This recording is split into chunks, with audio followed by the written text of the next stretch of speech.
All right. Well, to all the people across the nation protesting the Trump presidency, canceling exams, bringing in therapy dogs, and hosting, yes, there's something called a cry-in. One Iowa lawmaker has a message for you. Suck it up, Buttercup. And that's also the name of his new bill that he's sponsoring in the Iowa State House that would cut funding to schools spending money on safe spaces. Here to explain more is the chairman of the Iowa House Oversight Committee, Bobby Kaufman. Bobby, thanks for joining us this morning. So tell us about the Suck It Up Buttercup bill. Where'd the idea come from and what does it do?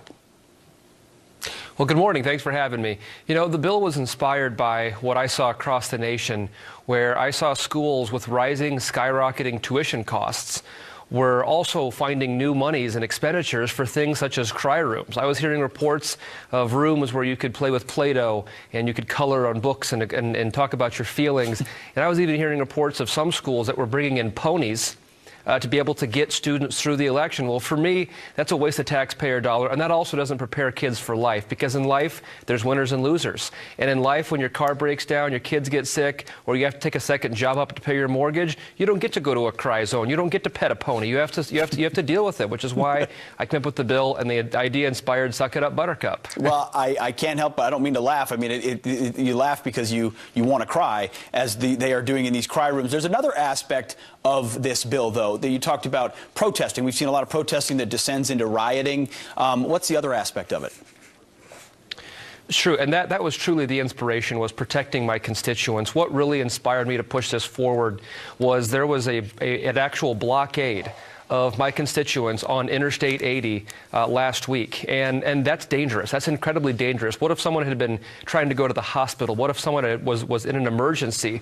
And you had these kids, you had people acting like spoiled brats, let's just call it what it is, blocking Interstate 80. And I have no problem with dissent. I have no problem with protesting. I encourage protesting. I encourage dissent. But you don't have a constitutional right to impede on the constitutional rights of others. And when you're blocking the interstate, when you're falsely imprisoning my constituents and putting their lives in danger, I have a big problem with that. So I'm proposing to increase the penalties and giving law enforcement more tools to prevent that from happening in the future. Well, this is something happening in Iowa. Those same kind of protests happen in my home state of Minnesota. And you wonder why more isn't being done from the federal government and others to make sure that lawlessness doesn't rule the day. We heard about another campus today. Rutgers University wants to declare itself a sanctuary campus. We've heard other campuses mentioning this. What would you do in Iowa or elsewhere if universities want to declare themselves sanctuary campuses? Well, I mean, it would depend on what sanctuary campus means. If it means peaceful protesting and it means doing it on your own time, I don't have a problem with that. But missing class and causing mass exams to be able to be pushed back. It means the illegal immigration piece. It's sort of like a sanctuary city. They want to have a sanctuary campus as well.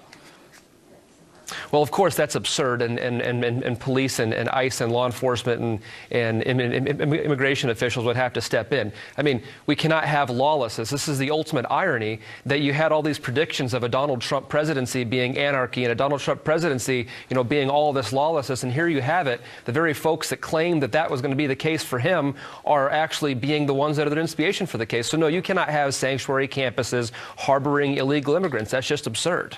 Well, Bobby, thank you very much for joining us this morning. Good luck with the bill. I think you may have triggered some kids across the country who are watching this. They may need to retreat to a safe zone and go cry. But you would say suck it up, Buttercup, and good luck with your bill. I appreciate it.